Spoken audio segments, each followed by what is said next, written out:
ауызбен кекіргенше артымен осыр деген сөз бар. Ол шынымен де себебі жел жіберу ол нормальный құбылыс, ағзаң дұрыс жұмыс жасап тұр деген сөз. Кекіру ол дінімізде де мақрух, ұнамды іс емес деген дүние ғой. Ол кекіру деген нәрсе аурудың бір белгісі деген сөз. Асқазан дұрыс емес істеп жатыр деген сөз.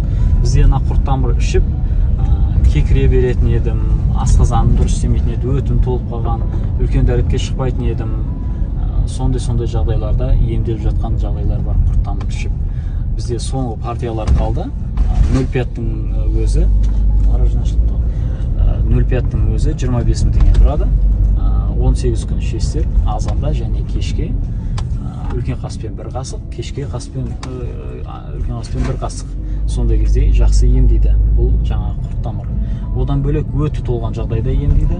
И давление жоғары, сахар жоғары болатын болса, сондай жағдайларда да ішсеңіздер болады. Қан сұйылтады ғой, жақсы көмектеседі. Қайрат Жолбай ағамызға да берген, өткенде рахметін айтып, ол рахмет ретінде маған сыйлыққа мынандай көлік доғасын сыйға тартқан болады.